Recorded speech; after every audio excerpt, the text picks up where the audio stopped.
Монголд хоёрын оршин шивнээ подкастын маань 9-р дугаарыг хэлэхэд бэлэн боллоо. Бүгдээрэнд нь энэ өдрийн хүргэж байна. За.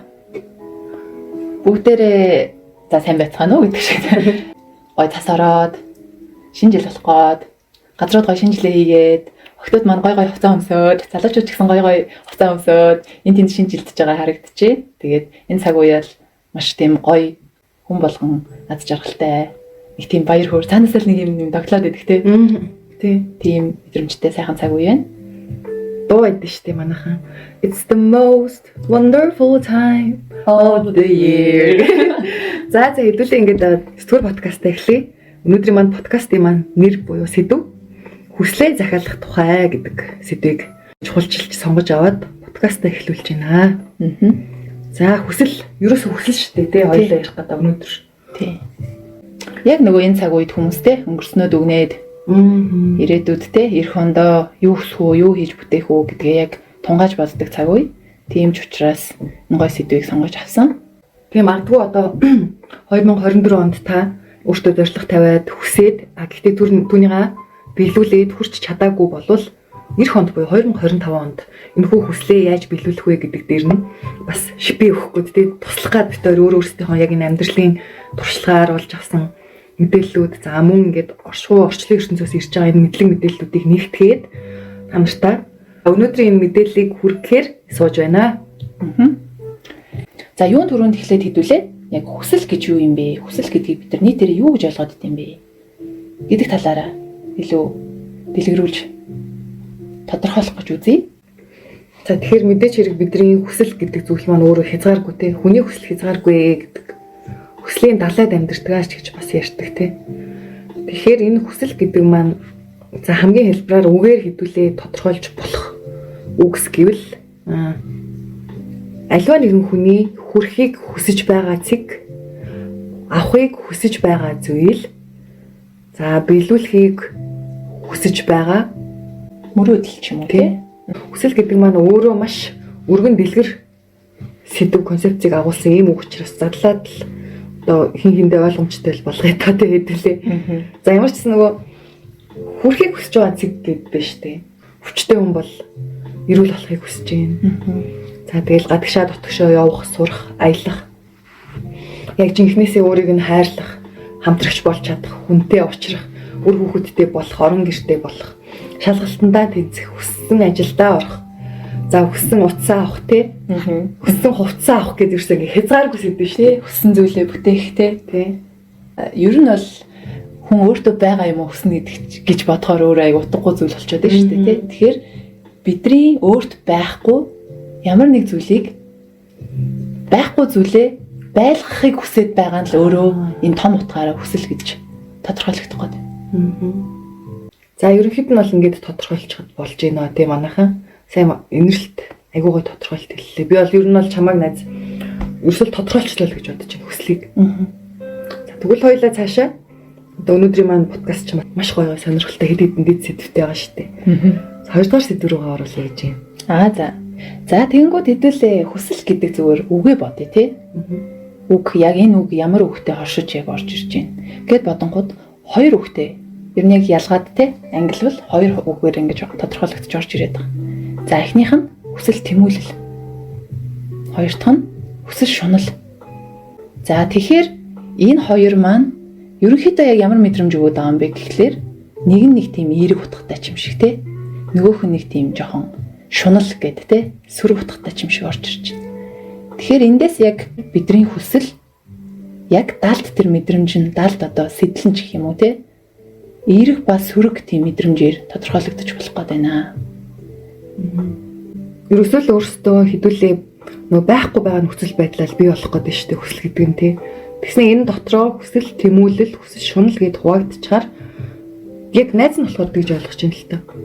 Энэ нөгөө хохирлын хэмжээгээр тооцогдож байгаа юм шиг. Одоо хүсэл тэмүүлэл гэхээр надад бол ингээд маш олон хүнд туслах, маш олон хүний тэр харанхууд төөрсөн үед гэрлийг нь асаах, тэ замчлах гэдэг ийм дүр зураглалууд бууж ирж байна. Тэгэд хүсэл шунал гэсэн чи харин нэг тийм эвгүй юу? Нэг тийм чөтгөрлөг юм орж ирж байгаа юм шиг. Юусе тийм биш хүсэл тэмүүлэл нь бурханлаг хүсэл шунал нь чөтгөрлөг юм шүү. Нэмэх хасах зэнгүүд тий. Ер нь бол бас ингэж орж ирж байна. Хүсэл тэмүүлэл гэхлээр нэг тийм ард нь хайр, өгөхийг хүсэх нэг юм үржүүлээд байгаа ч юм шиг тий. Хүсэл шунал гэхээр илүү нөгөө хэмжээнээс ихтерсэн зүйл юм шиг. За тэнгууд хүсэл тэмүүлэл, хүсэл шунал гэдэг ингээд хоёр юм байгаад шүү тий.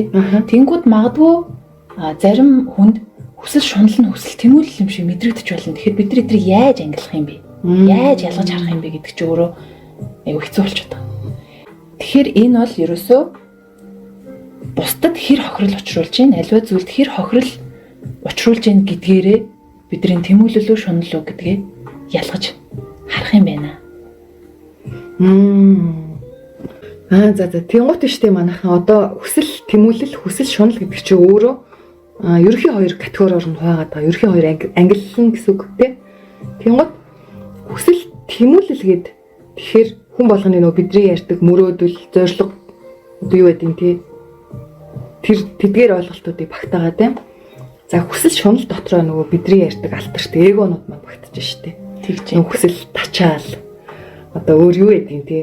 Бид ч айгүйх жишээ авч ярьдаг штэ манайхан. Тэгэхээр гой ойлгомжтой болдог. Тэгээ яг энэ кейс дээр сэдв дээр жишээ авах юм бол манай миний нөгөө хамгийн ойрын одоо шавнар суралцагч нар маань нэг ихч байдаг. Тэр ихч маань Японд амьдардаг байхгүй юу? Японд бас ингээ Монголын нэрийг гаргаж явж байгаа. Маш мундаг чадaltaй яг монгол хүмүүсийн нэг тэр ихч. Тэгээд загварын салбарт ажилладаг. Тэгээ яг энэ сүнсний ухамсарын сэргэлтэнд явагдаад энэ нөгөө бүх амьдралаа эргэцүүлж бодоод яг энэ замналаар ингээд яваад яг гой сүнсний хөгжил ингээ явж байгаа. Тэнийг удаа сая надаас асуужсэн. Багшаа би ингээд гой сайхан юмд үнэхээр дуртай тий. Би бол ингээд Dior-ийн цүнх тэр Chanel-ийн ийм костюм ч юм уу харахаар надад бүр ингээд яалтчгүй чанар тэр ингээ урлагийн маань мэдрэмж ингээд өдөөгдөд идэг тий. Тэгээ би яг тэрнтэй адилхан юм гой сайхан юмнуудыг харах маш их дуртай. Тэр гой сайхан юмнуудаас ингээд таашаал аваад гой сайхан гоёмсог зүйлсийг харснараа миний тэр хийж бүтээх дотоод гал маань улам бүр ингэж өртөгдөж тий асаж би хийж бүтээдгээ.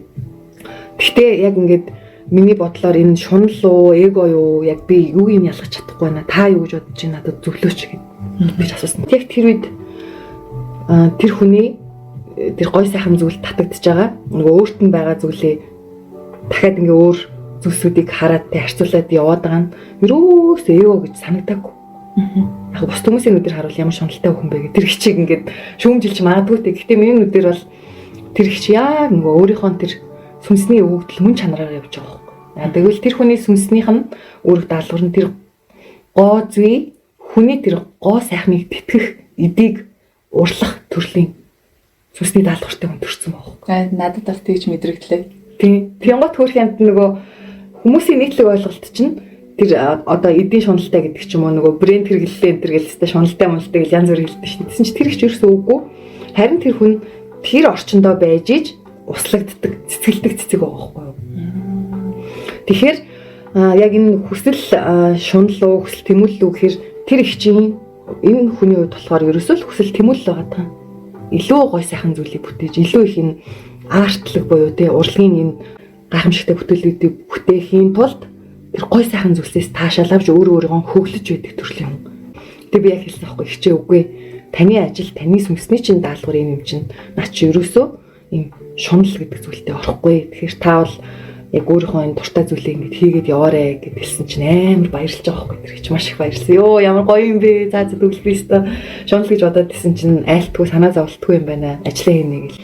Тэгэхээр одоо шунал бишээ хүсэл тэмүүлэл хүсэл шунал гэдэг хоёр үгээ бид нар яаж ялах вэ гэвэл ерөөсөө бусдад урчруулж буй хохирлынхаа хэмжээгээр л ялгаж болохгүй тийм. Эндээс хүсэл шунал гэдэг нь яг одоо үг дэцүүдийн маань хэлж өгснөр юу вэ гэх юм бол хүний хэрэгцээнээсээ хэтэрсэн хэрэглээ буюу авахын дон, авахын хүслийг хүсэл шунал гинэ гэд надад тайлбарлаж өгч байна. Одоо бид нар бүгдээрээ те iPhone 13 жишээлбэл барьж илээ гэхэд iPhone 13 ч өөрөө маш гоё функцүүдтэй те бидний яг өнөөдрийн бүх сошиал хэрэглээ технологи хэрэглээг бүр ингээ бүрэн хангачаар төхөөрөмжөд байгаа шүү дээ. Тэнгууд шинэ iPhone 14, iPhone 15, iPhone 16 гарангууд тэр болгонд нь ингээ худалдаж аваад идэг. Гэхдээ нөгөө утасныхаа бүрэн функцаар нь ашиглаж чаддаггүй. Яг үндэ тэр утас бүрэн функцаараа ажилласан ч тэр хүнд бүр ингээд хитэтгэр те шаардлагагүй функцүүд байхад бид нар зүгээр л энэ шинэ утас гарцсан гоё гэд нийгмийн тренд хандлагад хөтлөгдөөд тэр зүйлийг авах гад тэмүүлээд байна гэдэг чи яг хэрэгцээнээсээ хэтэрсэн шаардлага хүсэл буюу хүсэл шунал гэдэг категори ангиллалтаа орж байна гэж бодож байна. Найз нэгтээ сая наа жишээг чинь сонссон чинь нэг юм мэдрэмж нь яг ингэж ялгарч гарч ирж байгаа юм шиг санагдаж байна л да. Одоо тэгэнгүү тэмүүлэл хүсэл тэмүүлэл нь өөрөө юм услааны процесс шиг мэдрэмж төрж байна. Цэцгийг усалж байна. Тэр ихчтэй Chanel-ийн цүнхийг хараад те Dior-ийн хувцсыг хараад тэнд нөгөө өөрийн тэр гой сайхан бүтээх те тэр нэг гой хөгн ингээд услагдаж буюу нэмэгдэх, үржигдэх, дэлгэрүүлэх тийм мэдрэмж мэдрэгдэж байна. Тэгэнгүүт хүсэл шунал өөрөө аваал идэг дүрхгүй байхгүй юу? Нэг хар нөхрөө ороод алгуулад байгаа юм шиг. Яг тийм байна. Нөө хязгааргүй энэ хизээч дуусахгүй процесс. Энэ дэлгэрэх процесс энд мэдрэгдэхгүй өнөртөхгүй байна. Яг хар нөх шиг. Тийм. Тэгэхээр магадгүй бидний дотор цэцэглэхээ хүлээгээд услага хүлээж идэг хүслүүд байдаг. Тэгэнгүүт хизээч дуусахгүй тий. Хүсээд аваад тэрийг хизээч дүүрч чадахгүй тийм харанхуй нөх байдаг тий. Тэгэхээр энэ тэр нүхнээс гарч ийн үү? Эсвэл услагдахыг хүсэж байгаа тэр зүйлээс гарч ийн үү гэдэг энэ хоёр ялгаан дээр л тайлбарлагдах гэдэг юм шиг санагдаж байна. Тэгэхээр одоо юу гэдэг нь те хин нэгэнд таалагдах, бүхэнд таалагдах хүсэл бол энэ хязгаарч дүүрхгүй хүсэл байхгүй юу? Тэгвэл энэ хүсэл дээр дөрүүлж гарч ирсэн тэр үйлдэл ч юм уу те хязгаарч дүүрхгүй. Тэгэхээр энэ дүүрхгүй байгаа процесс л шунал болох гэдэг юм л гэж мэдрэгдлээ. Угаасаа монголчууд ярьдаг шүү дээ нэг садхаа мэдхгүй иддэг гэдэг те шунлыг яг тэгж тайлбарлана шүү дээ. Тийм гот нөгөө их идэх гэсэн талтай зөвхтэйгээд нөгөө зүүр өгнүүд гараад ирсэн. Тэгээд найзаа хоёлоо шүү дээ. Яг энийг сонсогч нартаа тий манайхан таад тий бүр илүү ойлгомжтойгоор тайлбарлах юм бол нэг юм хүн болгоны мэддэг жишээг дахиад авмаар санагдаж байна. За хүсэл тэмүүлэл гэдэг дээр одоо монголчууд бидний шүтээ үнэхээр рол модельтэй эзэн Чингис хаан маань энэ хүсэл шунал гэдэг дээр Гитлер ч юм уу тий энэ жишээ авах юм бол тэр хоёр том хүн байна. Тэнгүүд хоёр хүн дээрээ жишээ аваад ярихад хоёулаа мундаг хүмүүс юм мөн бүгд те түүхэнд үлдээ олон хүний төлөө ямар нэг үйлдэл хийсэн. Одоо мундаг удирдагчд байсан. Хоёулаа нөгөө дэлхийн түүхэнд нөлөөлсөн хүмүүс тий. Айгу өндөр харизматай ийм хоёр хүн байна. Тэнгүүд яагаад нэг нь Монгол гэдэг улсыг бүр ингээд өргөн цар хүрээтэй бүх шашин шүтлэг те бүх төрлийн хүмүүсийг нэгтгэж нийлүүлээд яваад исэн. Одоо эзэн Чингис хааны чинь бүр нөгөө хаадын хаан гэдэг шүү дээ. Тэг бүх хаадын хаан гэдэг ингээд дэлхийд даяараа тэг хүлээн зөвшөөрчөөд бүгд буугаад өгцөн. Тэнгүүд Гитлер гэдэг хүн яагаад дэлхий дээр те ард тол бүсгэхээр ийм том дайныг, ийм олон хохирлыг те тийм их нулимс гашууртал хахацлыг үзүүлв. Одоо баг дэлхийн түүхэнд үлдсэн удирдагчдын нэрээ хамгийн адгийн нэртэй л бах те. Замун нэртэй. Тэгтээ яг ингээд өнгөцгөн харах юм бол хоёулаа олон устгасан уу? Тий устгасан. Тэгэхээр юу нь ялгаатай байгаа даа тий? Энэ хоёрын хүсэл тэмүүлэл нь байгаа даа юм уу? Хүсэл шунал нь байгаа даа юм уу гэдэг дээр ингээд ярих юм бол манай эзэн Чингис хааны хувьд гол тэр сэтэл нь гол тэр одоо энэ зүйлийг хийсэн тий үйлдэл болгож хийсэн зүйл нь өөр хаанаас угшилтай байгаа даа юм бэ харахаар энийг цэвэр хайр нэгдлийн процесс. Олон хүний нэгдээд амар амгалан, тайван, ихтлхийдээ те, ээлтэй ийм сайхан ингэж оршин тогтнодог байгаасаа гэдэг маш том тэр хүсэл буюу түрүүний ярьснаар эерэг цэник буюу дэлгэрүүлэх, услах тийм мэдрэмж. Яг найз нь яриг нь тасалж байж уучлаарай санджаад ирэл чи. Нөгөө эзэн Чингис хааны яг тэр нэг ингэж ботсон бодлоо гэд би нөгөө онгодуудын ярин дээр сонсч ирсэн. Одоо дээд хумсруудын айлтураас гэх юм уу. Тэнгуут яг эзэн Чингис хаан болохоор тухайн үед тархаа бутархай байсан. Одоо хамаг Монголыг нийлүүлээд хамаг Монголын отог аймагуудыг нийлүүлээд их Монгол улсаа гэдэг яг тунхаглаад байгуулж байна да. Тэр үед чинь дэлхийд даяар нөгөө хүний хулгай гэдэг асуудал аимшигтай байсан юм.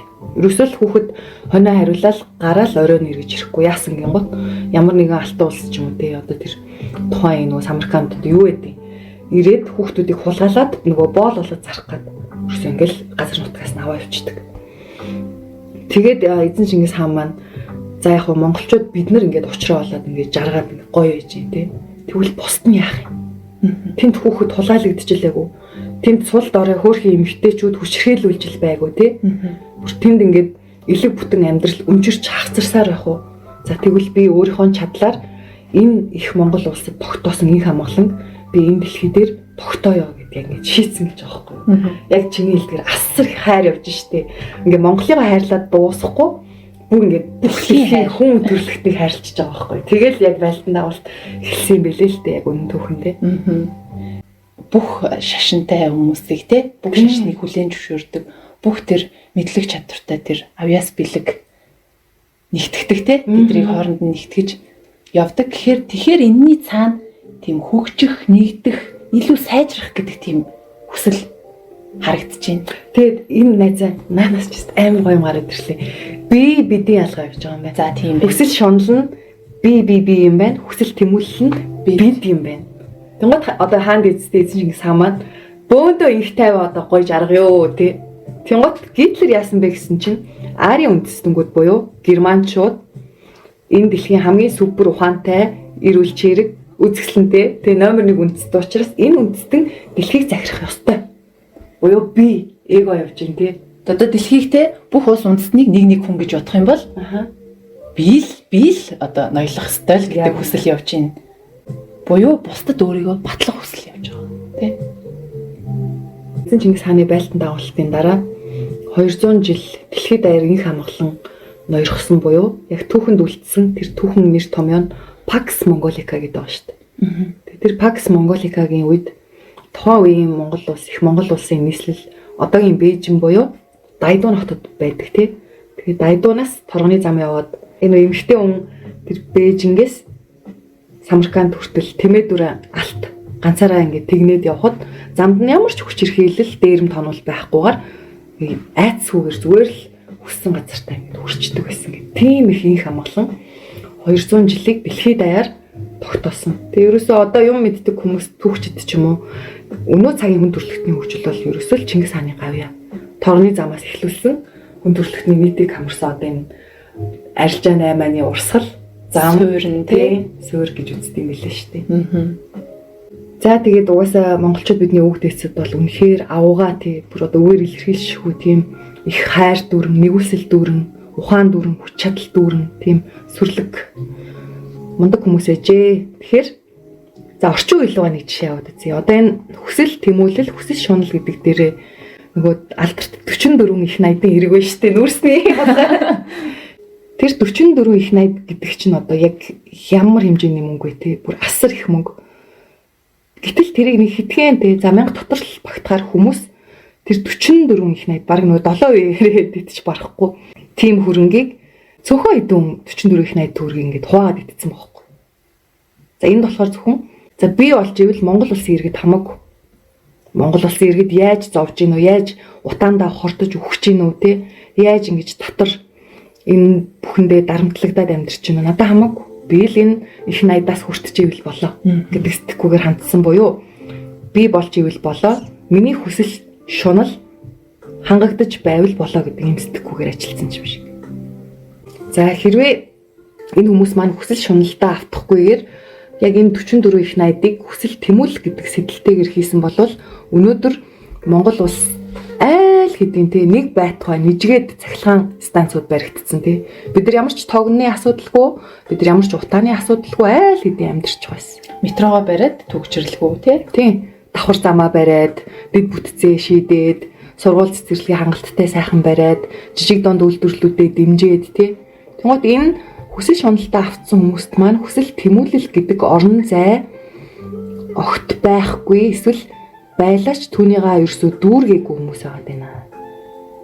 Тэгвэл яг энэ хүсэл тэмүүлэлээр явж байгаа юм бол сайхан залуу үеийнхэн маань байна те. Яг өөр өөрсдийнхөө одоо би нөгөө юу гэж боддоо шнэ. За нөгөө Pinecone Academy үүсгэн байгуулагч Шаагийн залуу байдаг. Би тэрний ярилцлагыг аяг уншижсэн. Тэгмээ тэр хүн болохоор би биш угаасаа юм чинь бид юм байна. Бид нар гоё явахгүй бол энэ бүтэхгүй юм байна гэдгийг аль хэдийн ойлгоцсон. Тэгээд Монголоос одоо уулуурхаа эрхлээд ч юм уу те энэ газрын хөрсийг сэндийчлээд нэмэргүй байна. Харин гадаадад эргэлдэж байгаа асар их мөнгөний урсгалыг Монгол улс руу чиглүүлж болох юм байна гэд 10,000 софтверийн инженер бэлтгэе гэд бүр ингээд зорилгоо тодорхой тавиад одоо хэрэгжүүлээд явж байгаа залуу байдаг шүү дээ. Тэгмээд яг энэ хүний энэ хүслийг бол би хүсэл тэмүүлэл гэдэг категори буюу англилд орохоор юм байна гэж яг шууд итгэлтэй хэлэх гээд байгаа байхгүй юу? Тэгэхээр яг л тэмүүлэл бол үрждэм байна, шунал бол сордим байна. Хасах цэнийг хасах юм байна, нэг нь нэмэх юм байна гэдэг л айгу энгийн ойлголтын дээр ялгарч бууж ирж байна. Тийм байна. За тэгэнгүүт дараагийн дэд сэдв. За энэ хүсэл яг хаанаас ирдэг вэ? Тэ? Биднэрт янз янзын хүсэл мэдрэгддэг. Зөндөл хүсэлтэй хүний дотор байж идэг. Тэгвэл энэ яг хаанаас ирээд байгаа юм бэ? ертөнцөөс ирээд байгаа юм уу? Миний би тэ яг хин хүсэж хин хүсэж байгаа. Эдисээс ирээд байгаа юм уу? Эсвэл тэ тэнд хүмүүс хүсэж байгаа болохоор би дагаж хүсэж байгаа юм уу? Тэ?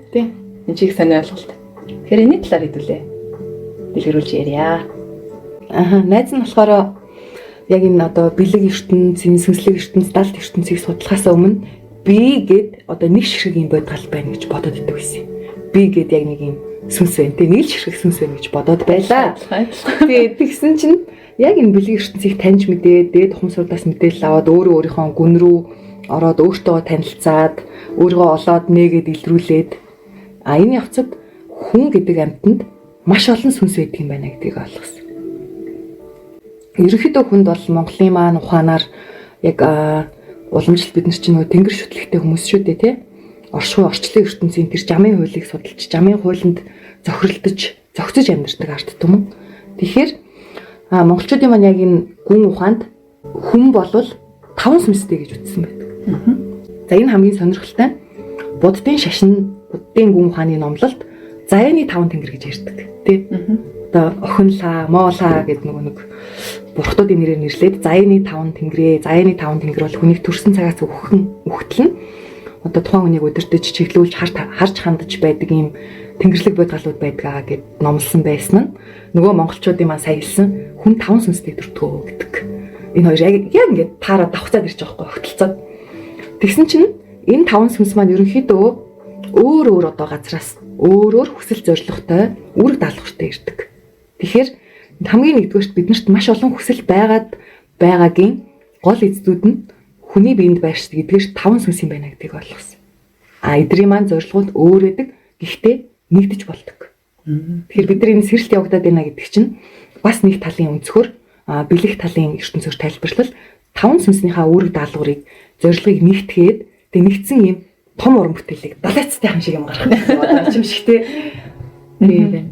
Тэнгүүд одоо ингээд нийтээрээ ингээд харахаар ихэвчлэн энэ нөгөөний хүслүүд маань хаанаас гарч ирээд байгаа вэ гэвэл эго гэдэг зүйлээс гарч ирээд байгаа юм шиг харагдаж байна. Тэгэхээр ерөнхийдөө түрүүн одоо ингээд хэлж штэ тий 5 сүнс гэлдэг чинь тэнгүүд бидэрт маш олон дүр эго тий оршиж байдаг. Тэг маш олон хүсэл дундаа төөрчихсөн. Төөрөөл юу хүсэж байгаагаа ч сүулдэ ойлгохоо болдог бид нар.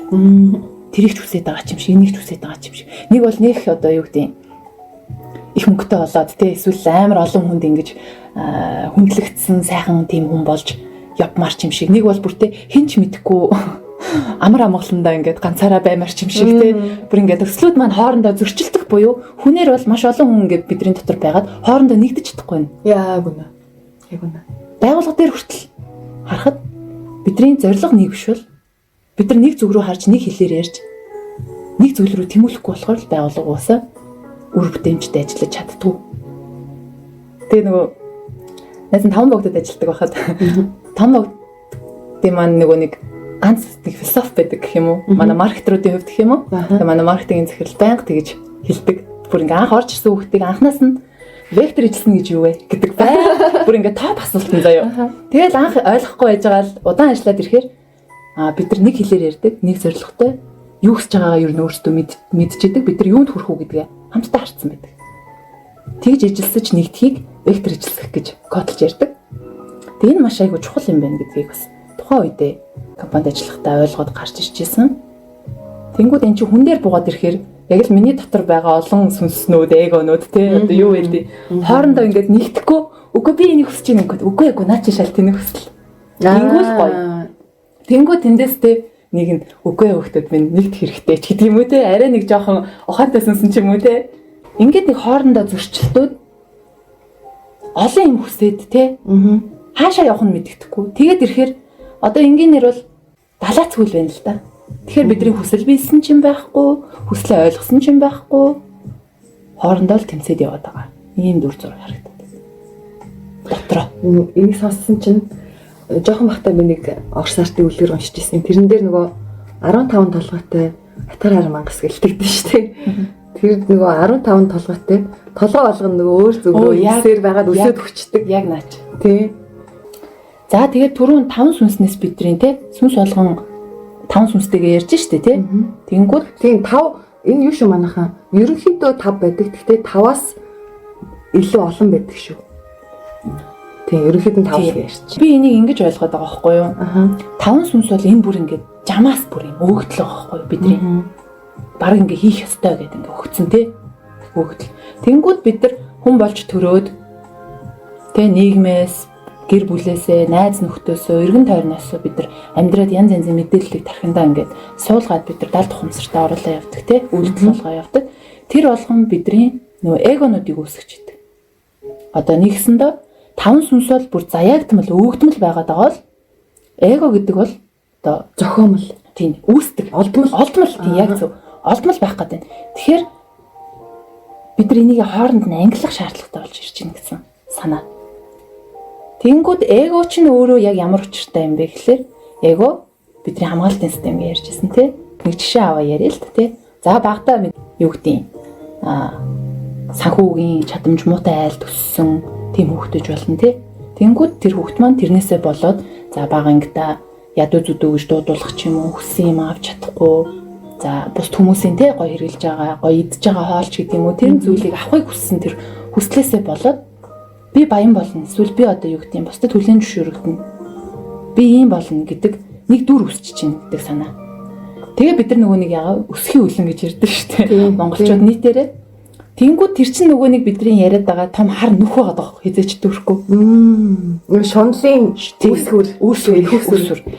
За бидний дотор маш олон эгонуудтэй амьдралын явцад үүсээд ингээд дүрчээд бийжээд те ингээд зарим нь бүр ингээд тэр эгондоо захирагдаад тухайн эгоны дүрийг бүр амьдрал дээрээ бүтээгээд явж байгаа. Бидний дотор байгаа тэр эгонууд бас тус тустай өөр өөр ингээс хүсэлтэй байх гэдэг.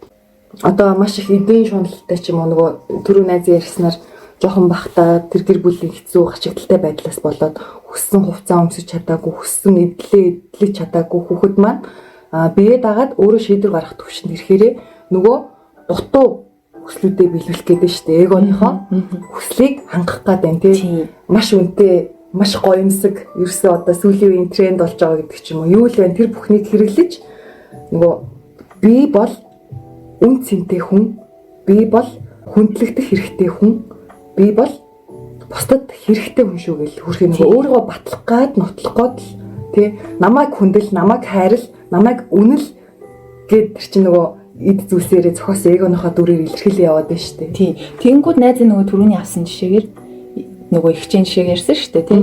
Ихч бол тэнд ингээд гоо зүй гэдэг тэр одоо гоё inspiration, урам зориг, гоё хүсэл тэмүүлэл нь төрж яхад тэрийг магадгүй өөр нүдээр энийг өмсчүүл би баян харагдана. Буюу тэрний цаана нь би ядуу бишээ гэдэг хүүхд орилоод байгаа байхгүй юу? Яг үнэ. Би ядуу биш, намайг харж гин үү? Би Chanel-ийн цүн хүрсэн байна. Би ийм юм ингэсэн байна. Намайг хар. Би Prada-гийн готалтай гэлээ. Намайг хар гэж байгаа ийм хоёр өнцөг байх гэдэг. Тэгэхээр бидний доторх тэр маш олон 5 сүнснээс гадна эгонууд тий бүгд ийм хүсэлтэй байгаа. Бидний хүсэл дундаа энэ миний хүсэл юм байна гэд төөрцөн, бодолцсон явцгаагаад байна гэж харагдаж байна. За бидний сэтгэл ухамсар, мөн чанар маань цэлмэх тэнгэр мэт зүйл гэдэг шүү дээ. Тэгмээ тиймийг маш их үйлс буюу эгонууд ингээ хаагаад бүрхэх тэнгэр болцсон тий. Тэгэл нөгөө тэнгэрээ цэлмээчих юм болов гэж бодоол нөгөө эгоныхоо үсгсэн дөрүүдээр эгоныхоо хүслийг хангах гад бид нар насан туршдаа цаг хугацаагаа хүч чадал энерги бүх юмаа үрж амьдраад байна тий. Нөгөө эгоныхоо хүслийг л хангахын тухайд ингэж яваад. Тэгвэл биднэрт хамгийн амар нь эгоны маш олон хүсэл байгаа шүү дээ тий. Маш олон байна. Өөрсдөө ч мэдэхгүй байна. Тэгээ бүр олон хүсэл дундаа живэд юу хүсэж байгаагаа ч ойлгох ойлж байна гэсэн тий.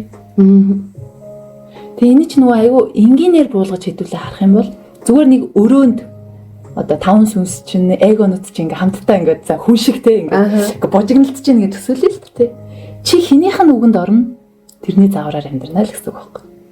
Хинийх нь үгэнд орно тэр нь одоо тэр өрөөний босс ч юм уу өрөөнд байгаа бүлэг хүмүүсийн. Тэнгүүд бид нар түрүү нөгөө хэлж ш таван сүнс маань хоорондоо нэгдээд нэг том зориг тий. Нэг том хүслийг бий болгож болдог гэж. Тэнгүүд тэр өрөөнд байгаа хүмүүс бүгд нэг зүйлийг хүсэж ийн гэж төсөөлдөө.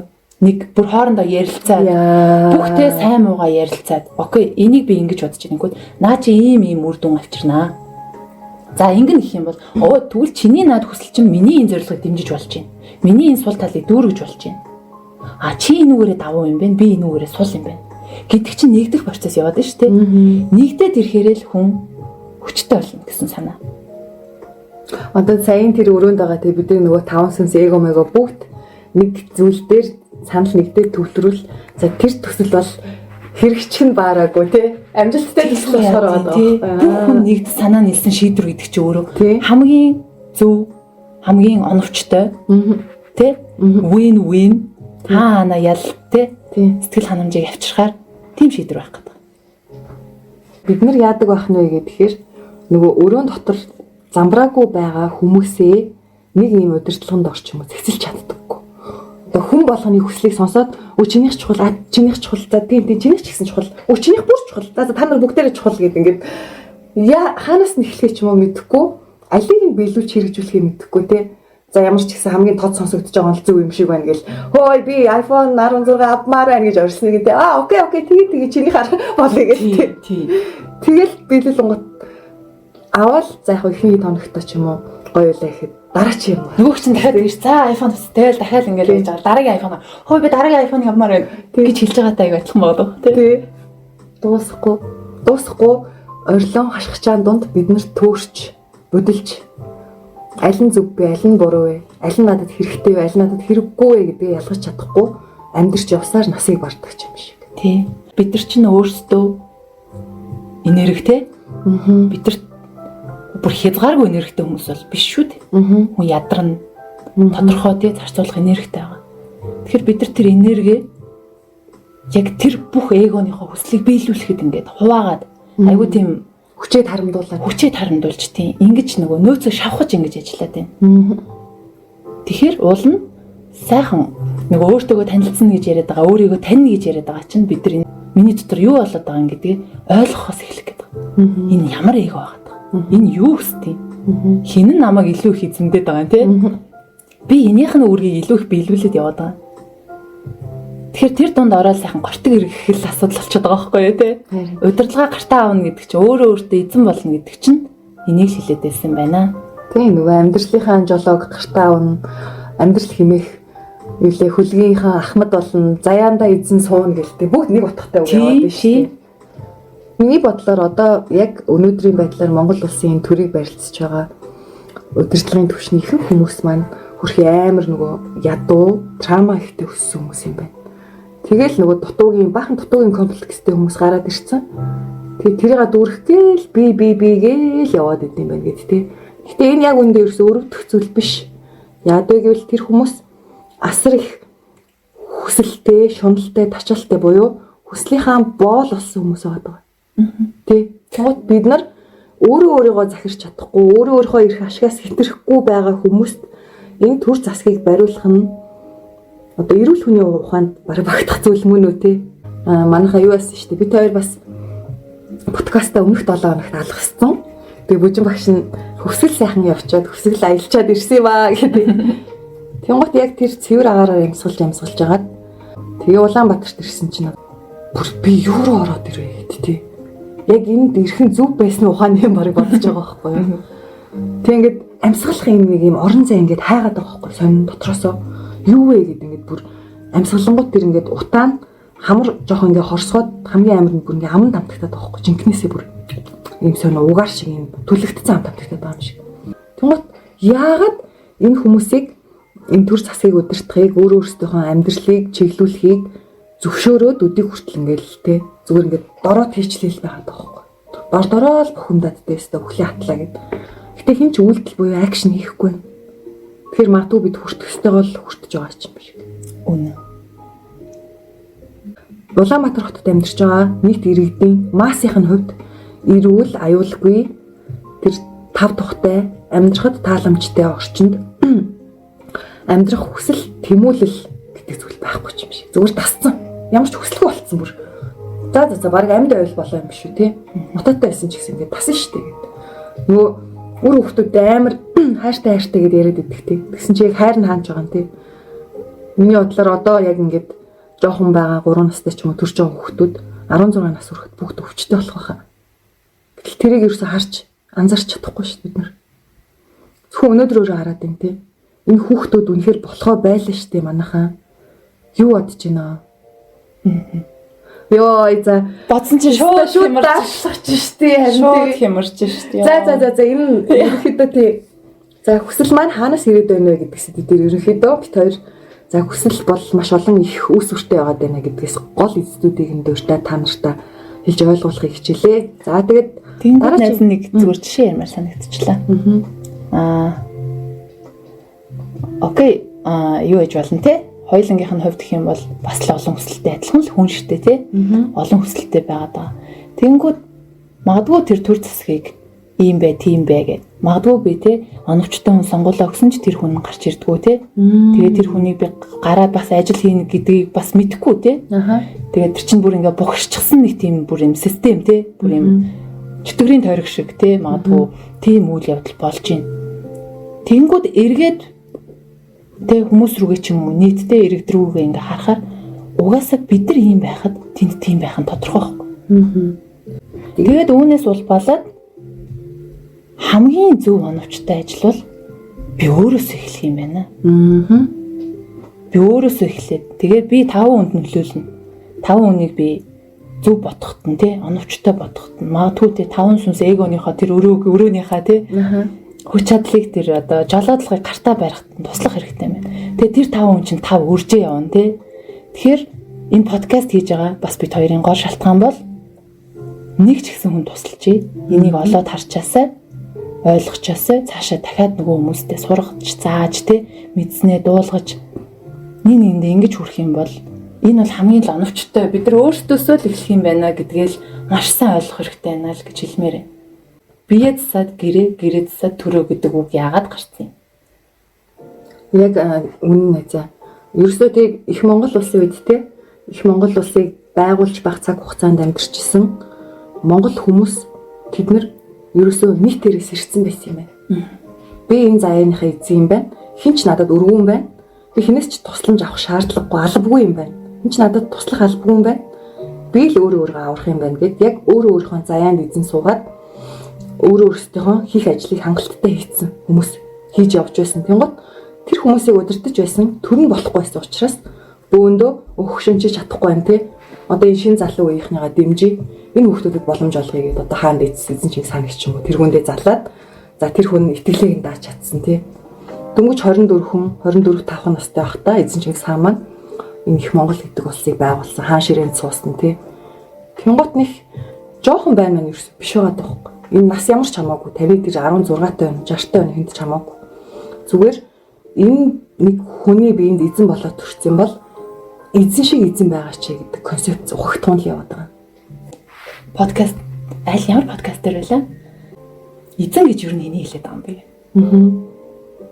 Бусдын эрхэнд амьдрэх хүнийг л эзэн л гэх гэдэг шүү дээ, тий. Тэгэхээр бид нар эгоныхоо боол болчихжээ гэдгээл харах хэрэгтэй. Хүмүүс яг өөртөө итгэлтэй болмоор байна. Өөртөө итгэлийг зааж өгөөч гэж маш их хүн холбогддог те хоёр тийм хоёлонлоо. За тэгвэл энийг яг ганцхан өгүүлбэрт багтаад хэлэх юм бол бүх хариуцлага өөртөө авах мөчөөс таны өөртөө итгэл хэлнэ. Хүнд найтгаа болох яг тэр цаг мөчөөс таны өөртөө итгэл эхэлнэ. Бусдад биш өөртөө л найдаж эхэлсэн цагаас таны жинхэнэ тэр эзэн эрэхтэй энэ амьдрал жинхэнэ утгаараа эхэлнэ. Өөртөө итгэл гэдэг зүйл чинь танд сууж эхэлнэ. Нөгөө утаа удганы хич гэсэн ярьсан шүү дээ. Сэрэлт гэж юу юм бэ? Тэ? Бусдын эрхэнд хөдөлж байгаа, бусдын эрхэнд амьдарч байгаа үед сэрээгүй хүн гэж хэлж болно. Өөрөө өөрийнхөө заяандаа эзэн суух буюу өөрөө өөрийнхөө тэр сүнсний жолоог атгасан цагаас эхлээд бидний сүнс ирдэгэ гэж тайлбарласан тий. Бусдад биш өөртөө цаг хугацаагаа зарцуулж эхэлсэн цагаас нь. Тий. Айгуу гой тайлбарласан тий. Зүгээр айгүй энгийнээр буулгаж ирэхэд бид нар энэ надад оногдож байгаа тий. Танд оногдож байгаа тэр энергийг бид нар юунд зарцуулаад байгаа вэ гэдгээсээ бас харж болох. Сүрэг бодолдоо зарцуулж гин үү? Хов живэнд зарцуулж гин үү? За тэр нэг хүний лайв үзэхэд зарцуулж гин үү тий? Эсвэл би хүсэл мөрөөдлөө тэтгэхэд зарцуулж гин үү? Бусдыг бодоход зарцуулж гин үү? Нэг энийг ингээ хуваагаад ингээд бүр ингээ ховчлаад биччих. Би өчигдрийн өөрөөсөө өнөөдөр сайжирсан байна уу? Тэ? Би жилийн өмнөх өөрөөсөө би сайжирсан байна уу? Би юу юуг өөртөө хөвшүүлж, сургаж сайжирсан байна вэ гэдгээ бодож тунгаах хэрэгтэй. Яагаад бид нар хүн юм бэ? Хүн гэдэг үндэ адуус шүү дээ. Тэгвэл бид нар энэ дэлхий дээр байгаа бусад адууснуудаас юугаар ялгараад байгаа юм бэ? Бид нар бол оюун ухаантай. Тэгвэл оюун ухаантайгийнхаа хэргийг гаргах цаг нь болсон юм шүү манайхаа.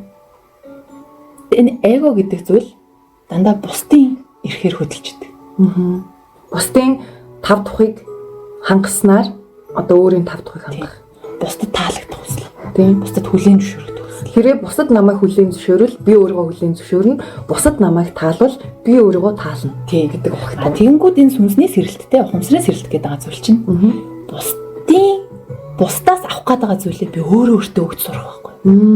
Өөрийгөө хайрлаж сурах, өөрийгөө хүндэлж сурах. Тэгэхээр хүн өөртөө өгч чадаагүй юмыг бусдаас хизээч авч чаддаг. Өөрийгөө хайрлаагүй бол бусдаас хайрыг авч чадахгүй. Өөрийгөө хүндлээгүй бол бусдаас хүндлэлийг авч чадахгүй. Яг л өөрийгөө хүндлэхгүй байгаа тэр орон зайг нь тэр хүн харчиж шít. Энэ хүн өөрийгөө хүндэлдэг юм байна. Тэгвэл надад энэ хүнийг хүндлэхгүй байх хэрэг нь байгаа юм байна. Тий. Ерөөсөө л яг ингэж ажиллаж байгаа. Энэ хүн өөрийгөө хүндлэхгүй байхад би нүний хүндэлж яах юм гэдэг. Тэгээ даалд охин бүр автоматар хүнээс автоматар эн чинь бүр юм энерги юу яваад байгаа байхгүй. Одоо нэг юм цохилтлохоо гэх юм. Энергийн одоо хувирал хариу үйлдэл реакц юу гэдэг. За. За одоо хэдүүлээ дараагийн нэг дэд сэдв рүү орё. За энэ дэд сэдв нь болохоор маш олон хүслүүдээсээ аль нэг нь одоо биелүүлэх вэ ч юм уу тий. Тийм утгатай. За тэгэхээр түрүүн подкастын эхэнд хүн бол ерөөсөө хүслийн далайд амьдардаг гэж хэдүүлээ ярьсан шүү дээ. За тэгээд хүслийн далайд амьдарч байна гэдэг чинь бидний хүсэл бол хязгааргүй гэдгийг тодорхой болчлоо. Энийг хүн болгон мэдж байгаа. Тэгвэл нэг ийм үгээр эхлүүлэе гэж бодож байна энэ сэдвээ. Ямар ч зүйлд золиос шаарддаг. Ямар ч хүсэл мөрөөдөл, ямар ч хүсэл зорилгод хүрэхэд хүнд золиос шаарддаг. Жишээ нь тийм үү? Хэдүүлээ фитнесийн тэмцээнд орчихлаа гэж бодъё. Тэгвэл та тэр 3 сарын хугацаанд юм уу? Сарын хугацаанд одоо өөрийнхөө идэх дуртай бүх тэр гурилан бүтээгдэхүүн, чихэр боо, кола байдаг ч юм уу те. Бүгдийг нь хаяад зөвхөн тэр уураг агуулсан будаага, дахиагаа өндгөө ч юм уу те ногооны салаадаа идээд ингээд төвчээд ордон штэ. Тэгвэл энэ 3 сарын хугацаанд тэр хүн өөрийн идэх дуртай, хамгийн дуртай бүх зүйлээсээ татгалзаж байна гэхээр өөрийнхөө тэр идэх хүслийг золиослж ийж тэр зорилготой фитнесийн тэмцээнд оролцох зорилготой хүрч байна та.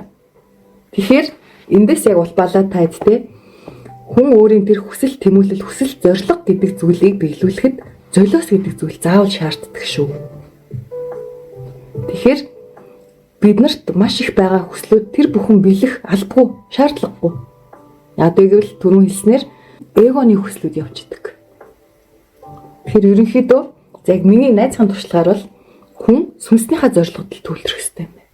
Эгоны зорилго биш. Санал нэг байна. Тийм. Одоо нэг жишээ аваад яриа л тий. За эмэгтэйчүүд дээр жишээ авч.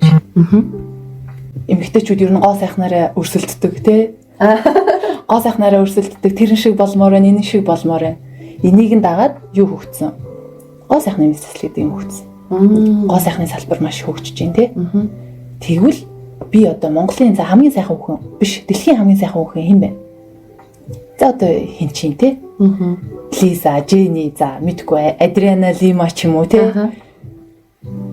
Нэгэнт би тийм өөр бүтэцтэй тий. Царайны өөр бүтэцтэй, өөр хүсэл зорилготой шал өөр хүмүүс байхад би тэрэн шиг болох гээд ч юм уу. Эсвэл магадгүй би өөрийнхөө өгөгдлөөс шал өөр тий царайтай ч юм уу болох гээд энийг биелүүлэх гээд яваад байгаа нь энэ өөрөө шал хэрэгцээгүй энерги зараад байгаа байхгүй. Тэгэхээр надад эннээс том илүү хүсэл байгаа бол би тэр хүсэл дээр илүү төвлөрөөд тухайн хүслээ золиослно гэсэн. Найз чиний юм дээрс айгүй гоё нэг санаа гарч ирж байна. Бидний ихэнх хүсэл маань нийгмийн стандартад хүрэхийн төлөх тэмцэл байдаг. Яг зөв. Нөгөө эгоны тулаан баггүй. Тийм байна. Дайн явж идэг. Хизээч ялагчгүй тулаанд оролцоо яваад идэг тий. Нэгэн дээр гарсан бол дахиад нэгэн дээр гарна тий. Тийшээ ингээл дэшээ ингээл өрсөөл. Арай гэж нэгэн төрүүлсэн чинь нөгөө нийгмийн тренд загварын хандлага нь өөрчлөгдөж байгаа. Уулын оргил өөр алдсан тий. Гэл тийшээ явдаг тий. Тэгэхээр бид нар зарим тохиолдолд энэ олон хүслүүдээс зарим хүслээ золиослох шаардлагатай болдог.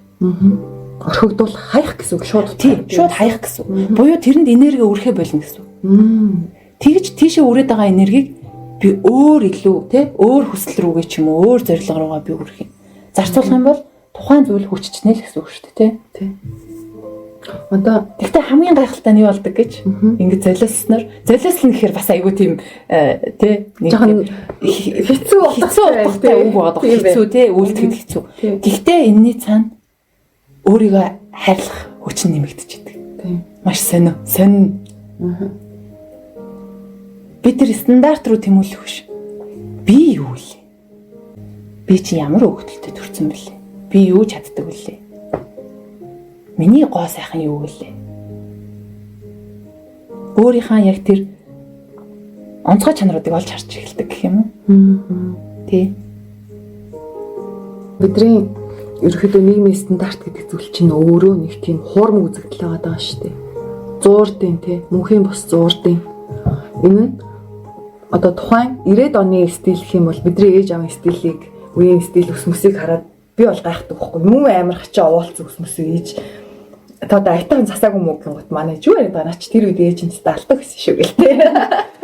Тэнгот нөө ийм тодорхой зөвхөн нэг цаг хугацаанд хэрэгжих томьёоны төлөө ганцхан олдох амьдралаа цаг хугацаа зарцуулна гэдэг нь өөрөө ямар их гониг вэ те гаслан бэ. Гэтэ энийг сэрхээс өмнө л ойлгодог байсан. Тийм сэрэлт явахтаас өмнө ойлгодог байсан. Яагаад гэвэл би эгогоо ч ялгаж мэдэхгүй, таван сүнснийхаа зорилгыг ч ялгаж мэдэхгүй, өөрийгөө ч ойлгодгүй, өрөөлийг ч ойлгодгүй. Тийм төөрцөн те. Тэгэл нэг хүсэл жоохон мэдрэгдээл ирэнгүүд тэрнийхээ хойноос хөөцөлтөл буюу одоо төлөвлөгөөгүй амьдраад байна л гэсэн санаа л да. Тэгвэл ингэж юм найзаа. Одоо хоёулын подкастыг сонсож байгаа хүмүүс чинь нөгөө нэг хумсрын маш олон төвшний одоо төвчлөлтэй хүмүүс байна да. Тэгэхээр яг нийттэн зориуллаад миний яг амьдралын туршлагаар гэх юм бол хамгийн чухлаа эхэнд тавь гэдэг дүрмийг санал болгомоор. Яг зөв. Таны хувьд юу чухал юм? Таны хувьд эрүүл мэнд чухал юм уу? Надад тийм найзууд байсан. Одоо амар өмхий амтай. Заяа. Шүдэн бахан орхотой хэрнээ сормос хэлгээд хумс хэлгээд булах шүг өмсөө яваад идэг. Хизээч шүдний эмчдэр очдоггүй. Тийм охтууд ч юм уу тий. Яана муухай хэлжтэй. Гэхдээ үнэнд одоо амьдрал юм да тий. Тийм шүү дээ. Бодит жишээ. Тэнгот тэр хүмүүсийн хувьд би одоо юу санал болгох гэх юм бол миний найз шүдний эмнэлэгт эхлээд очиод шүдээ эмчилүүлж хий тий. Ялангуяа эмэгтэй хүмүүс.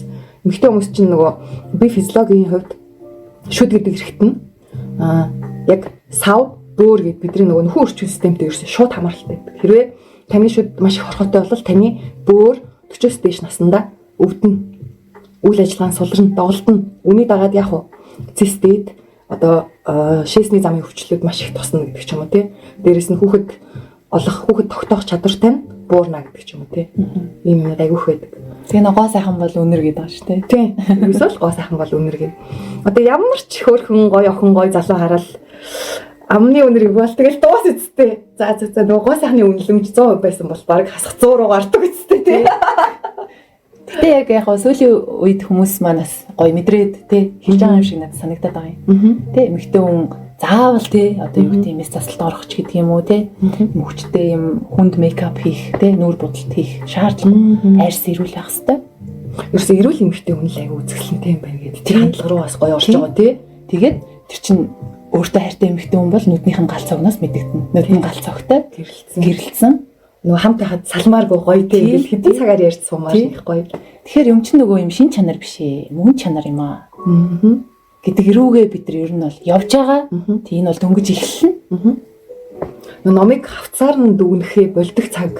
Тийм. Одоо номыг хавцаар нь дүгнэхээ болоод яг агуулгаар нь дүгндэг цаг үе эхэлж байна л гэж бас гоё ойлгоод байгаа. Тийм мэдрээд байгаа тийм хүмүүс. Гэхдээ мэдээж хүмүүс гой сайхан хувц өмсөхийг хүсэж байна. Гой сайхан байхыг хүсэж байна тийм. Гэхдээ яг түрүүний хэлсэн жишээгээр би энэ хар нүхээ дүүрэх гэж тэрийг өмсөөд байна уу? Эсвэл би өөрийгөө улам услаж улам гоо үзэсгэлэнгээ тодотгож байна уу гэдэг дээр л гол мэдрэмжийн ялгаанд гарах гэдэг.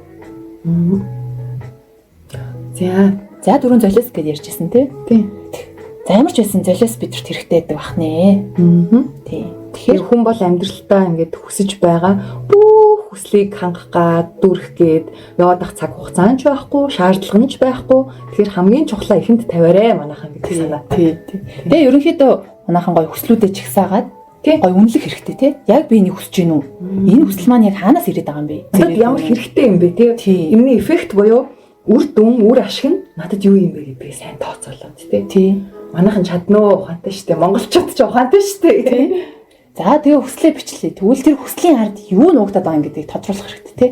Эгоноос ирээд байгаа юм уу? Хаанаас ирээд байгаа юм гэдгийг тодорхойлоод тэгээ хүслүүдээ аягүй сайхан ангилаад ялгаад биччих юм байна.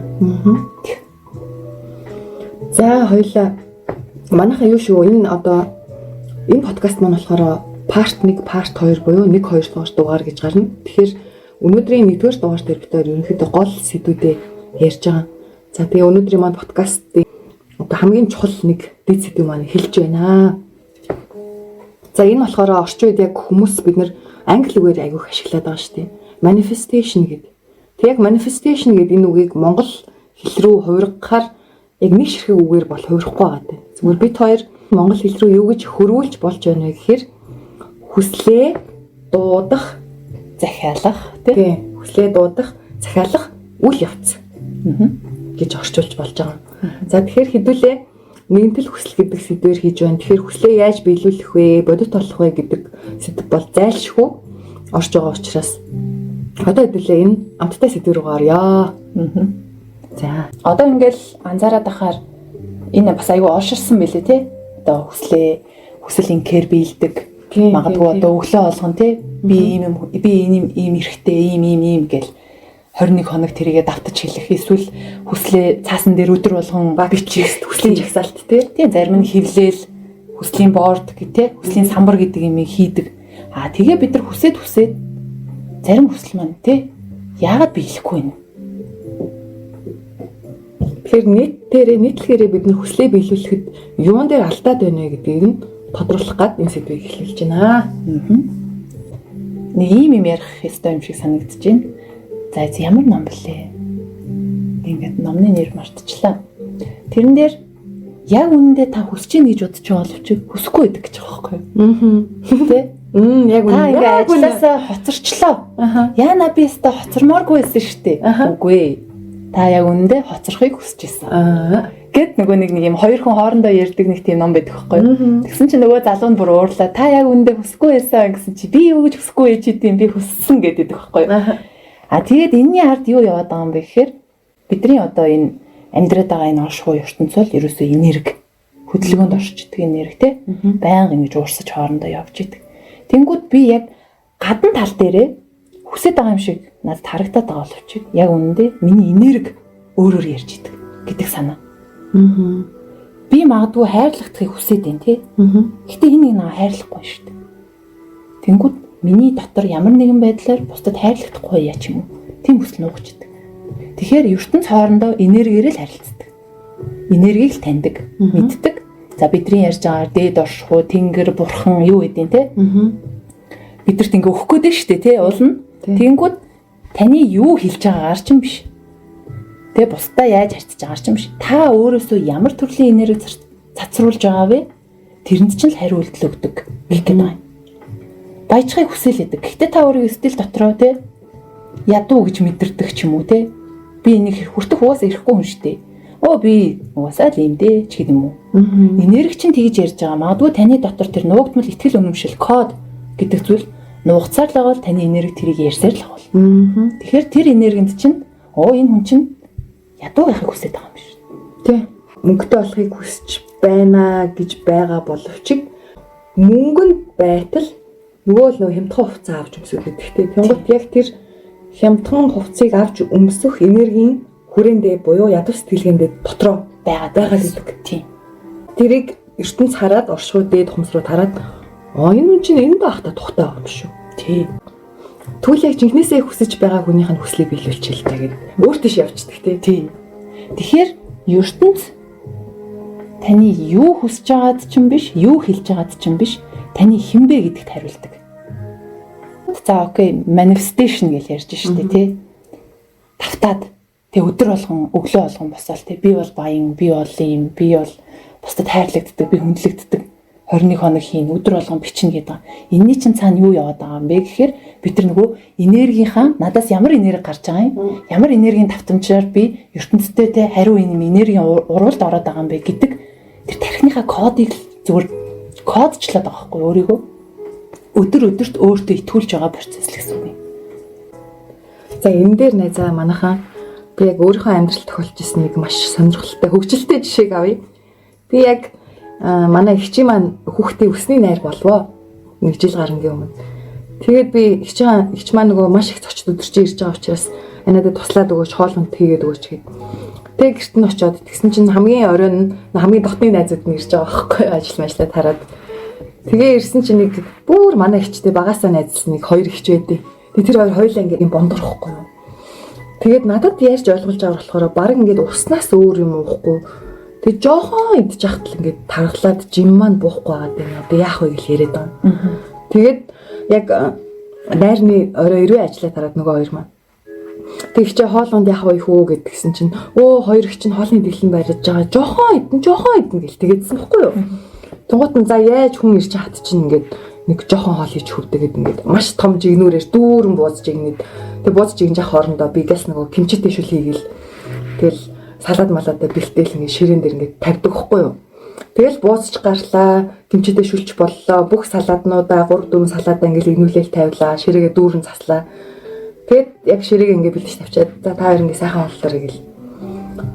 Тэгээд нэг хэсэг жоохон зурагтаар юм үзэж байгаад ингээд бэргээ харсан чинь нөгөө хоолнууд маань ингээд гэд бас байхгүй болсон байсан байхгүй юу.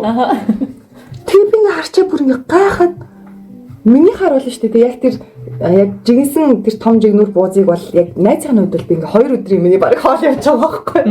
Тэгсэн чинь нөгөө хоёр ихч маань юу гэсэн гэж ёо өстө хоёр ихч нь юу баг идж байгаа тулдаал ингээд энэ үрээд ингээд цогсъё тоо. Гэдэг ч аахгүй. Тэгмээ би бүр харчаад ингээд гайхаад байхгүй яаж ингээд эмэгтэй хүмүүс ийм их хоолыг ингээд 20 минутын дотор идчихвэ гэдэг. За тийм гот болохоор найз нь яг тэр одоо хоёр ихч дээрээс ингээд бидний амьдралын хэв маяг ингээд харьцуулж эхэлж байгаа байхгүй юу. За би бол өөрөө ингээд маш хөдөлгөөнтэй амьдэрдэг тий. Одоо эзэн зүйл байлаа гэхэд тэр эзэн зүйлээ өөх болгож төгжихгүй тий шатаах үйлдэлээ байнга хийж идэг. Тэнгууд тэр хоёр ихч маань ямар ч одоо дасгал хөдөлгөөн ч юм уу хийдэггүй байж иж тэр эзэн хоолоо ингээд аясаараа өөрөө ингээд шингэчэндээ гэд хүлээгээд байгаа байхгүй. Тий тэр маш их хэмжээний хоолыг идэж штэ ганц л идэх тий. Энэ дээрээс бид нар юу ойлгож болох вэ гэх юм бол бид нар яг түрүү найзын хэлдгээр хүслийн самбар бичээд хүслээ захиалаад манифест хийгээд бид нар гайхгүй буюу амжилт олохгүй байгаагийн шалтгаан нь хөдөлгөөнөө хийдэггүй буюу үйлдэл огт хийдэггүй гэсэн үг. Одоо тэр хоёр ихч маань хичнээн турахыг хүсээд хоолоо багасгаад байгаа боловч дасгал хөдөлгөөн гэдэг зүйлийг ерөөсөө хийхгүй байгаа шүү дээ. Би ингээд орж ирсэн хоолыг харин ч тэр нэг ганцхан идэлтээр тэ орой олонд тэр жигнүр дүүрэн бууз 5 дүүрэн кимчижигээ тэр 4-5 салаадыг идээд шингээж ийна гэдэг нь харин би бүр ингээ барахад байхгүй ёо ямар супер битэй юм бэ. Тэнгод тэр хүмүүс гэхдээ хоо шингээхээсээ илүү үр дүн буюу жингээ хасах турах гэдэг юм үр дүн хүлээгээд байна шүү дээ. Гэхдээ тэр үр дүндээ хүрэх үйлдэл огт хийхгүй ба гэсэн үг. Хүсээд үлдэхгүй бол хүсэл болоод дуусна. Гэх гэдэг шүү дээ. Ерөөсөө тийм найзаа бид нарыг яг өдийг хүртэл одоо чи хоёртэй маш олон төрлийн ажил хийжсэн. Одоо өнөөдрийн подкастыг бэлтгээд суух өнөөдрийн бүжин Имрэлт хоёрыг хэн бүтээсэн бэ гэвэл бид хоёрын хийсэн ажил хөдөлмөрүүд бүтээсэн яг үүнд. Тэр олон хүмүүс дунд орж өөрийнхөө ямар суг вэ, ямар мяа вэ, би ямар өчүүхэн юм бэ гэдгээ мэдрэх боломжийг тэр ажил хөдөлмөр гэдэг зүйл болгосон. Тэгээд бид хоёулаа те сургуулаа төгсөөд мундаг болгосон хүчнүүд болохыг хүсэж исэн. Гэхдээ үнэхээр тэрэндээ хүрч чадсан. Тэрэнд хүргэсэн гол хөшүүрэг нь бид хоёрын эрхэлсэн ажил хөдөлмөр гэдэг зүйл байжээ.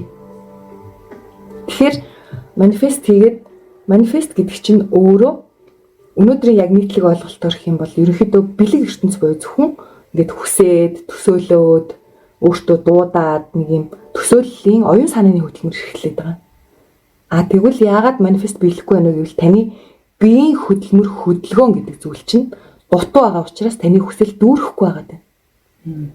Тэгэхээр ерөөсөө нөгөө Дарвин гэдэг мундаг одоо эволюцийн онолыг үндэслэсэн эрдэмтэн хөдөлмөр хүний хүн болгоно гэдэг чинь үнэн байжээ манайхаа. Бид нар арга бэлэг гэж үзвэл бэлэг тал дээрээ төсөөлөөд, хүсээд, дуудаад орчлон ертөнц минь гэдэг ингээ сайхан яриад болоод ингээд өөрийнхөө амжилтыг төсөөлөөд ингээ харцсан Даанч тэрэндээ хүрэх биений физикал хөдөлмөрөө гаргахгүй байна бид нар. Өглөө эрт босохгүй байна. Тэр хүсэл мөрөөдлөө биелүүлэх түүн шаардлагатай хөдөлмөрийг бид нэр эрхлэхгүй байна буюу залах байна гэсэн үг ерөөсөө үйлдэл авахгүй байна тий. Тэгэхээр энэ жишээ бол айгүй их шүү дээ. Монголд бишлээ ер нь дэлхийд даяар эмэгтэй хүмүүс турах тухай ярьдаг тий. Гэтэ эндээс эзэн хоолоо шингээгээд энергийг хуургаад өөрийнхөө тэр биений галбирыг хадгалах физикал хөдөлмөр эрхэлдэг хүн хэд вэ? Тийш үү? Тий. Та гадагшаа явахыг хүсэж мөрөөдөд байна. Тэгвэл таны одоогийн орлого гадагшаа явахад хангалттай байгаа бол нэмэлт орлого олох тэр сэтлэр хөдөлмөрлөж байгаа, хийж бүтээж байгаа ажил танд байгаа юу? Тий. Яг зээл аваа явчих болж юм л та. Гэхдээ зүгээр үрт тавьж амьдрах юм уу бид нар тий? Үрт тавьсаар байгаад дуусах юм уу? Нөө. Тэгээ одоо эндээс бас дахиад нэг юм гой сэдв гарч ирж байна заяа. Бид нар ингээд гадагшаа явахын тулд хөдөлмөрлөх хэрэгтэй байна тий? Үйлдэл хийх хэрэгтэй байна. Манайхаа яг өнөөдрийн Монголын нийгмээр үзэх юм бол хэдүүлээ Монголын маань дундаж салин маш бага шүү дээ тий? Юу гэсэн үг юм бэ? $1000 ч хүрэхгүй сарын салин одоо баг хэд юм бэ? Үнэндээ гутармаар салин ялтчихгүй авдаг байхгүй юу бид нар. Тэнгуут яг ийм салинтай байхад гэр бүлээ тийжээ гадагш шоу явахад би ингээд яаж чадах юм бэ гэж шалтгаан тоочоод байвал манайхаа үгс явахгүй. Яагаад өнөөдөр монголчууд ийм боловсролын түвшин доогуур ийм сэтгэхүйтэй хүмүүс төр бариад байгаа юм бэ гэхээр нийтлэгээрээ монголчууд бид нар хөдөлмөрийн чадваргүй боловсрол маш доогуур байна. Хэрвээ та биш нэг жилийн дотор англи хэлийг ч юм уу сураад нэг жилийн дотор та өөрийнхөө чадварыг өсгөх юм бол таны орлого дагаад өсөх байхгүй юу? Гэтэл та орлогоо өсгөх хэмжээний хөдөлмөр ерөөсөө эрхлэхгүй байх гэсэн үг. Энэ нь бүр том зургаар харах юм бол монголчууд яг үнийг хэлэхэд бид нар одоо монголчууд хөх толботой, тэнгэрлэг арт түмэн нэтэр хэмэртэй гэдээ яриад байдаг боловч дэлхийн зах зээл дээр гарахад бид нар нусаа хацартаа наадаг. Яг үнэндээ. Энэ юу гэсэн үг вэ гэхээр бид нар ийм нэг жижигхэн тоон дотроо эргэлдээд нөө жижиг цөөрмийн том загас байгаад байгаа байхгүй.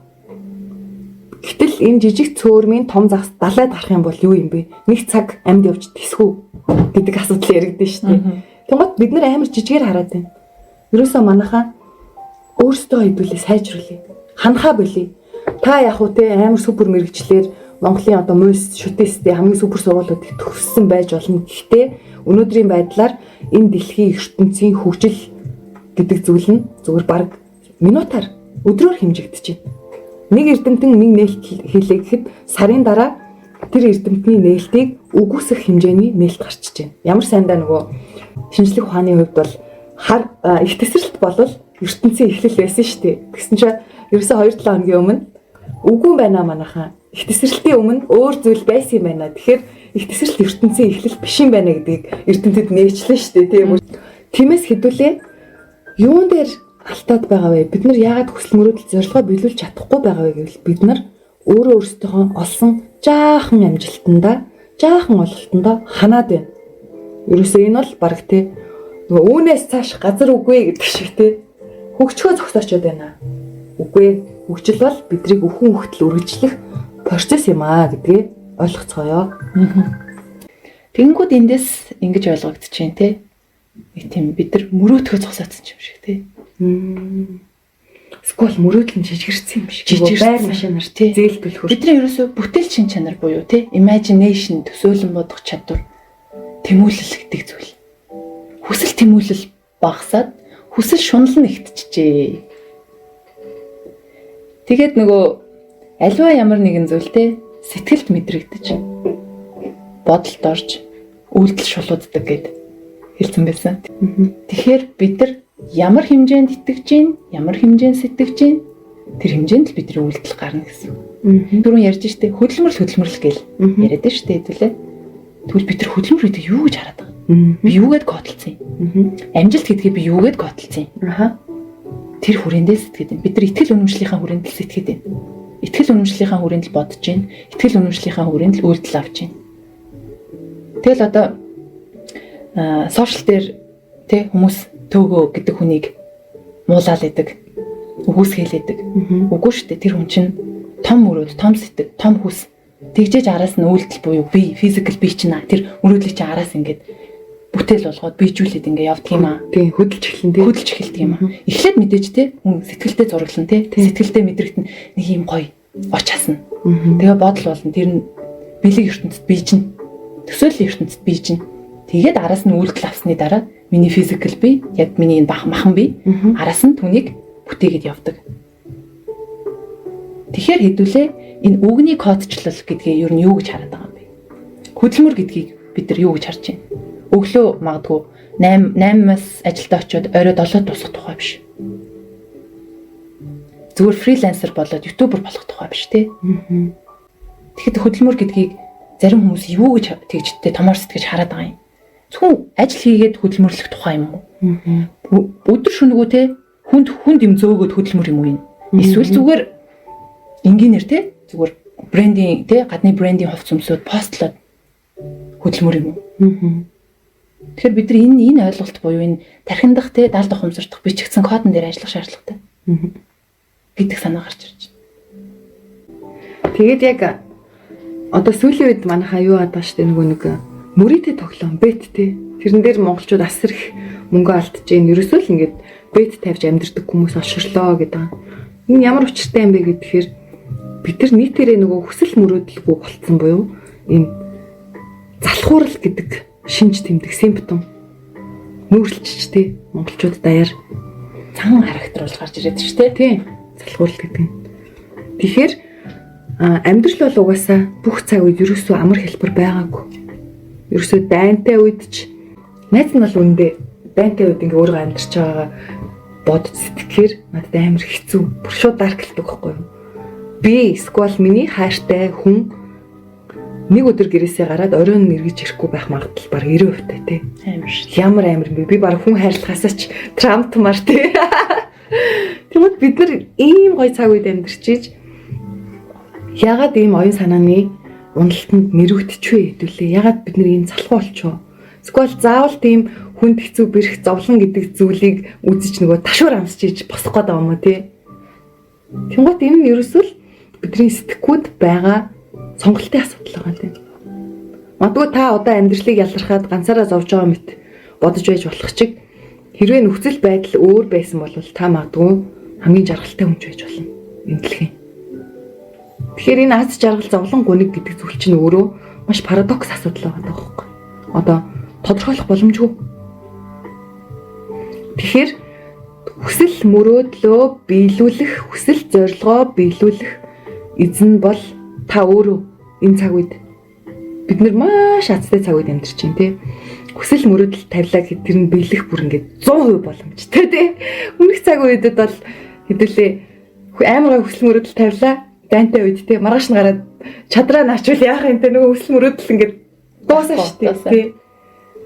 Тэгэнгүүт таны хүсэл мөрөөдлийг биелүүлэхэд одоо бодит болоход саад болоод байгаа гадаад ба дотоод хүчин зүйлийг тодорхойлоод үзээрэй. Миний туршлагаар бол хүмүүсийн хүсэл мөрөөдлийг биелүүлэхэд саад болж байгаа хамгийн хүчтэй хүчин зүйлс нь өөрсдөө дотоод хүчин зүйл байдаг. Тэр хүний залхуурал, тэр хүний идэхгүй байдал, тэр хүний итгэлгүй байдал, тэгээ тэр хүний хүсэл мөрөөдөлгүй одоо хүсэл тэмүүлэлгүй байдал нь л өөрсдөө саад болчдөг. Блок нь бодлын болчлол, итгэл үнэмшлийнхэн боолл нь болцсон. Тийм. Тэгээд хязгаарлагдмал тий яг үнэ хязгаарлагдмал итгэл үнэмшлийн боол. Бусдад буруу өгөөд иддэг. Энэ л болохгүй байх, энэ болохгүй байгаа учраас би болохгүй гэдэг үгүй шүү дээ манайхаа. Та нар бодолтой. Одоо эзэн Чингис хаан жишээлбэл ямар амар новшийн гэр бүлээс ямар аимшигтэй нийгмээс гарч ирээд энэ дэлхийг засчгаад байгаа юм бэ те. Та яг эзэн Чингис хааны оронд одоо өөрийгөө өнөөдөр тавиад үзээрэй те. Маш том ингээд угсаатан язгууртан гэр бүлийн өв залгамжлагч байсан чинь 10 нас хүрээгүй байхад нь тийм жоохон болчир байхад нь эцгийг нь хөнөөцсөн те. Тэгмэд айлын том хүүхэд доороо баахан жоохон дүнэртэй чаавас нөгөөд болно. Хоол нэхээс өөр мэдэхгүй те ээж нь хөөх юм ганцаархнаа. Тэгээ дээрэс нь өдөр болгон тэгээ баг тэр хүнийг алах одоо бусад овог аймагуудын халдлагууд ирдэг байсан те нөгөө хурганы ус гуужиж төлгөний ус төлжин энэ хүүхэд том болоод бидний яач магадгүй гэд барын зулцгийг баг дээр нэгэд алах гад те бүрсэн Чингис хааныг өдөр шөнөгөө тэгдэг. Тэнгут тэр бүх нөхцөл тэр бүх бэрхшээлүүдийг даван туулаад энэ хүн энэ дэлхийн түүхнээс үл арчигдах нэгэн болоод үлдчихсэн байна. Тэгээ бид нар яг үүндээ амьдралд алдаа за тэгээ бэрхшээл гэж хараад байдаг шүү дээ. Тэгсэн чинь яг үүндээ амьдралд бэрхшээл алдаа гэдэг зүйл байдаггүй юм байна уу? Энэ зүгээр л бидний тархины кодчл хүлээж аваад сурцсан нэг реакшн буюу хариу үйлдэл үзүүлдэг нэг юм зохиомл систем үүссэн юм байна. Тэгэхээр энэ алдаа бэрхшээл гэдэг зүйл чинь өөрөө яг тухайн хүний үүрч чадах буюу зохицуулж чадах, хандл хийж чадах тэр төвшөнд нь ирдэг. Тэгэхээр таны амьдралд ямар асуудал гарч ирнэ тэр асуудлуудыг та өөрөө угаасаа зохицуулах өгөгдөлтэйгоо чадамжтайгаа ирчихсэн гэсэн үг. Зүгээр л та би энэ асуудлыг зохицуулах уу, бууж өгөх үү гэдэг хоёр сонголтын бууж өгөх гэдгийг нь хийгээд яваад байгаа учраас бид нэр хүсэл мөрөөдлөө биелүүлж чадахгүй амьдралд нухлагдаад тий яадаг чинь нэг юм гондоо ч юм уу амьдраад байгаа юм байна л. Тэг бидний өвгт эцүүд монголчууд бол хизээч саад аваа бэрхшээлд бууж өгч байгаагүй арт түмэн. Яг хэлмэгдүүлэлтийн үеэр бидний бүх өвгт эц схетэн мэрэгдүүдийг маань устгасан гэдэг л дээ. Тэгвэл тэр схетэн мэрэгдүүдийн угсаа одоо үргэлжлэлийг хэн хадгалах юм бэ гэвэл энэ цаг үеийн бид нар яагаад гэвэл бид нар та боддоо та үр хүүхдийнхаа үр ач нарынхаа 3 4 5 6 7 8 9 үеийнхаа өвөг дээдсэн одоо цаг үед амьдарч байгаа та. Тэгээ та саад бэрхшээлийг хэрэгт даван туулна. Та өөрийгөө хэдий чинээ ялна. Тэр байдлаас таны ураг удам үр хүүхдүүд бид нар хэрхэн амьдрах нь шалтгаална. Тэгэхээр энд нөгөө нэг дөнгөж анхлан ярьсан сэдв маань шууд бодогдож байна. Ирээдүйн үр хүүхэд ач нар те хүүхдүүдийн хаан төлөө ийм сайхан зүйлийг бүтээе гэж байгаа энэ бол хүсэл тэмүүлэл. Бид өнөөдрийн би те би үхээд одоо мэдгүй замхардаг гэдэгт итгэдэг байна уу? Эсвэл дахиад би те үр ач нь болоод төрдөг байна уу? Хамаагүй би одоо л гоё байл хамаагүй гэж л энэ хүсэл шунал болох гээд байна те. За манайхаа хүслээ захиалах тухай гэдэг подкастын маань нэгдүгээр хэсгийг маань ерөөхдөө ингээд өндөрлөж байна. Тэгээд дараачийн дугаар дээрээ за яг бэлэг ертөнц, арга ертөнц буюу арга бэлгийг хослуулад хэрхэн хүн өөрийн хүсэл мөрөөдлийг бодит болох боломжтой вэ гэдэг зөвлөмжүүдийг, дээд ухамсаруудын дамжуулсан дамжуулалтуудыг мөн бид хоёр өөрсдийнхөө амьдрал дээрээ амьдралынхаа туршлагаар өөрсдөө хүсэл мөрөөдлийг биелүүлж байсан энэ бүхтэй бодит одоо практик мэдлэг мэдээлэл дээр тулгуурлаад 2 дугаар дугаарыг та бүхэндээ хүргэнэ. За тэгээд нэг юм нэмж хэлмээр санагдаж байна. Бидэртээ бэлэг тал тэгэл одоо manifestation гэж ярьж штэ хүслээ захиалах. Энэ эд шид биш ээ. Тэ? Энэ зүгээр нэг тэ Disney-ийн кинон дээр гардаг шиг зүгээр хин нэгэн angel гарч ирээд таны хүсэж байгаа юмыг гэд ингээд бибиди бабиди бүү гэд ингээд гаргаад ирдэг зүйл биш юм аа. Золиос хэрэгтэй, хүчин чармаалт хэрэгтэй, шийдэлтэй яг өөрөө өөртөө итгэх тэр би энийг хийж чадна гэдэг тийм шийдэмгий зоригтой байдал хэрэгтэй болдгоо. Энэ бүхэн чинь угаасаа бэрхшээлтэй байдаг. Тийм учраас л олон хүний хүсэл биелдэггүй байх нэ. Хичнээн хүсээд биелдэггүй байх нь л тий. За тийм. Тэгэд өнөөдөр ерөөхдөө бид хоёр арга тал дээр нь хүсэл биелэхэд юу саад болоод байдаг гэдэг ч юм уу. Энэ хүсэл гэдэг сэдвтэй холбоотойгоор ерөөхдөө арга талаа бариад ярьлаа. За дараагийн дугаар дээр хүслээ биелүүлэх шаардлагатай бэлэг талын мэрэгэн ухаануудыг та нартай хуваалцъя. За одоо ингээд 2025 он маань гарах гэж байна. Тэгээд бид хоёрын зүгээс 2 өдрийн яг ивентийг хийх гэж байгаа. Тэгээд 12 дугаар сарын 30-ны өдөр хуучин өөрийгөө явуулах нь гэдэг ивент болно. 2025 оны 1-р сарын 1-ний өдөр хүслээ захиалах өдрөө гэдэг юм ивентүүдийг хийх юм байна. Тэгэхээр та нар маань хүссэн хүн болгон оролцох боломжтой, нээлттэй. Тэгээд энэ ивентийн талаар мөн өөрсдийнхөө Facebook, Instagram, YouTube сувгууд дээрээ одоо постуудыг тий хүргээд явна. Тэгээд арга бэлэг аль талыг нь хэдүүлээ ашиглаад хамтдаа хүсэл мөрөөдлөө биелүүлье. Хамтдаа хүсэл тэмүүлэлтэд хүрцгээе.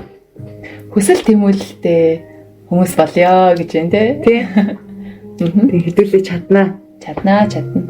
Мэдээж хэцүүсээс тулгарна тий.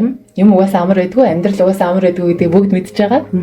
Тэгэхээр аль болох төөрж бодолж явахгүйгээр зөв замаа олоод явахт нь аль болох туслах тийм зорилготой байгаа учраас та бүхэн манаас нээлттэй оролцоорой гэж хүсье. За тэгээд энэ хүртэл сонссон та нартай баярлалаа. Авах гэхийн ухаанаар хандаад өөрсөддөө хэрэгтэй гэсэн зүйлсийг нь аваад хэрэггүй гэсэн зүйлсийг нь хаяад яваарэ манайхан. Бүгдээрэнд нь хүсэл мөрөөдөл, хүсэл тэмүүлэл, хүсэл зорилготой хүрэхэд нь амжилт хүсье. Амжилт хүсье. За тэгээд өнөөдрийн подкаст маань энэ түрээд өндөрлөж байна. За подкастын маань өөрөө өг. Та засарвал ертөнц засарна. Та өөрчлөгдвөл ертөнц өөрчлөгдөнө. За удахгүй дараагийн дугаараар уулзъя. Түр баяртай. Баяртай.